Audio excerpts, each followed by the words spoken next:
Department, Deputy Minister Buti Manamela, who basically wants to change the perception that technical and vocational education and training, which is your TVET colleges, are not for smart people. I'm good afternoon to you. Thank you so much for coming through. And thank you for having me. Yeah, long time no seeing, but yeah.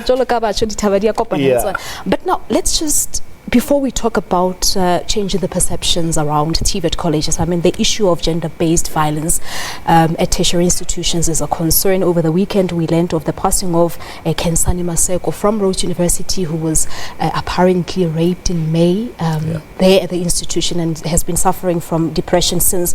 Of course, now the Nelson Mandela Bay University, the students are currently in protest of apparently a rape that happened over the weekend as well. This surely is a call for concern for the department.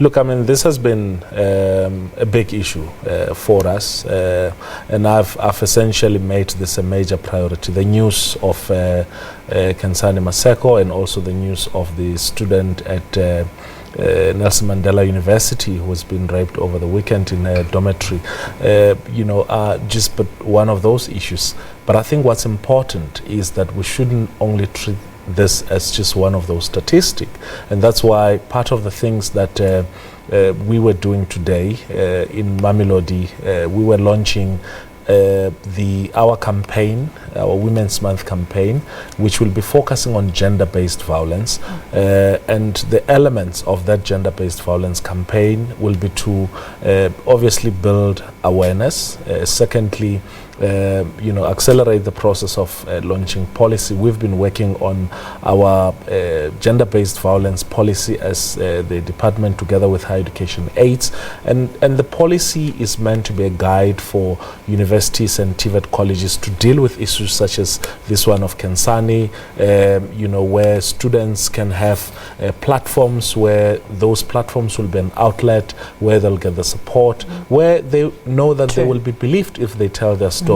But also, in case of NMU and other institutions, we've seen Zanella in Mangosuthu University of Technology, who was murdered by her boyfriend. There's a case as well in the Vaal area. There's a case in the Vaal, yes. Where we essentially want institutions to strengthen security in their campuses. Are they even willing to come on board and respond to these issues? Because it looks like that's where the problem is. Look, I mean, we have to firstly set in place policy. Some of the universities and TVET colleges have already adopted the framework. Secondly, we have to ensure that there are resources. We have to prioritize these resources.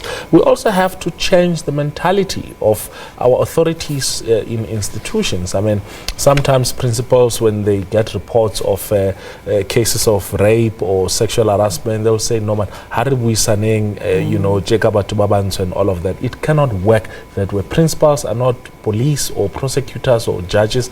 They are meant to support students. One of the things which happened today, for instance, was that students were coming up and saying, look, I'm a survivor of sexual abuse. I nearly committed suicide 6 times. There was a young woman who nearly committed suicide 9 times, and they're still alive today. And so we really want to encourage young women in particular to speak out. Of course, it's not easy, but we'll have to believe that they have agency. We have to believe that, at some point, some of them have now become victors instead of victims. And we have to let them, control the narrative. And I think once we say to young women, and women in general out there, that we believe you, we believe your story, come out, speak out, and I think we'll see more and more of these stories. I mean, we've had lots of stories last week during the hashtag total shutdown marches that took place across the country.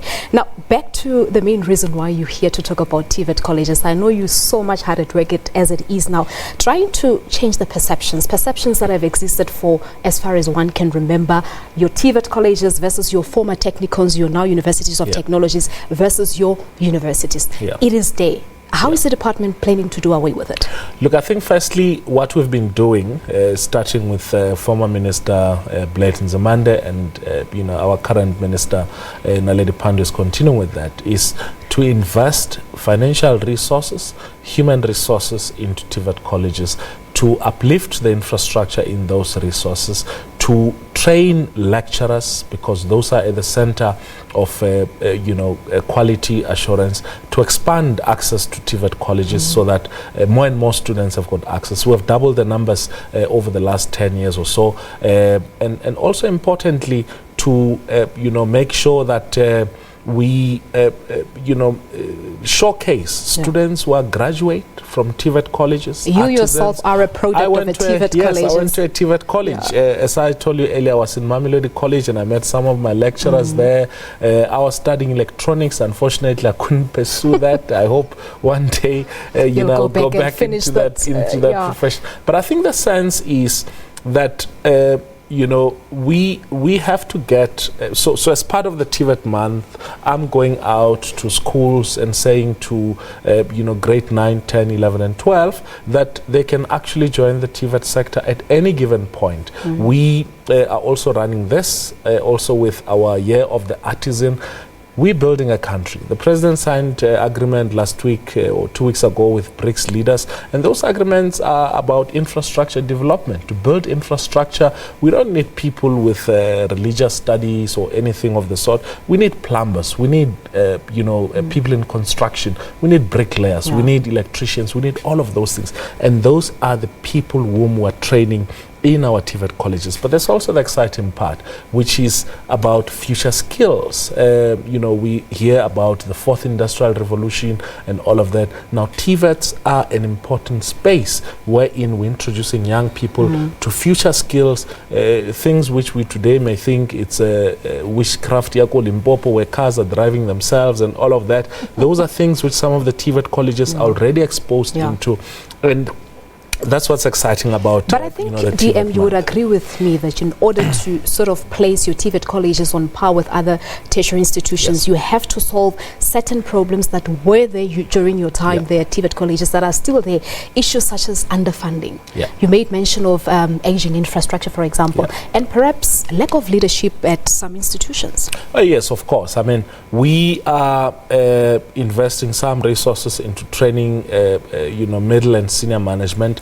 There are, senior staff who are going through master's and doctoral studies with the University of South Africa. We're sending lecturers in the coming week to China. Some of them have been going to Germany in order to improve their standard. But I think one of the key things which we're focusing on as a ministry and as a department is links with industry, so that if someone graduates from the TVET college, they know that the skills that they have will be accepted in the market. Just 2 weeks ago, we were launching the Moses Kotane Skills Center with the Gauteng Infrastructure Development, and the intention is when a student graduates with their N6, they are taken by Gauteng into either their public works program or in one of the sites of their service providers, and they get experiential training. So in that way, then we'll not complain about people having diplomas and degrees not having those not having experience. And I think the exciting thing is that more and more of our TVET graduates and artisans have got actually more prospect of being employed compared to any other institution. I need to be careful about this. All our institutions are important, but we think that the days when parents believe that for their kids to be regarded as educated must be for them to go to university are the days of the past. TVETs are the future.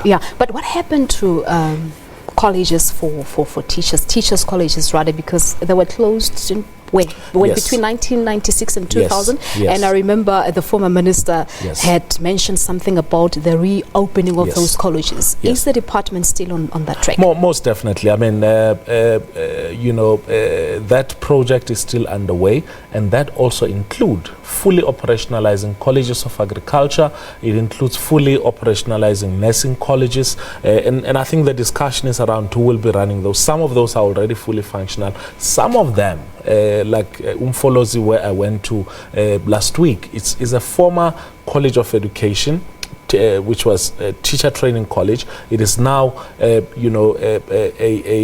technical and vocational education and training college. So that infrastructure is being used in one way or another. We believe that it was a mistake for us to have closed those colleges in the past, and that's why we're reopening them and ensuring that we provide the pipeline. I mean, if you look at what happened with what happens in some of the TVETs, in my time, a person would complete their N6. There's one of the guys I met today. He completed his N6 and then he went on to come and teach me N5 electronics. Now, and so we think we need to reverse that. I mean, it's got nothing to do with him and his abilities, but we think that there is more towards a lecturer, the quality of lectures, the quality of lecturing and all of that. All right, no, we have to leave it at that. Thank you so much for coming through. Hopefully the perception will go away. I have a younger sister who studied at the university, and I went to your former technicons. You should hear how much she wraps it in that I've gone to a university, you've gone to a technicon. But thank you so much indeed for coming through. Certainly. Deputy Minister for the Department of Higher Education and Training, Buti Manamela, joining us live in our studios in Johannesburg. Let's take a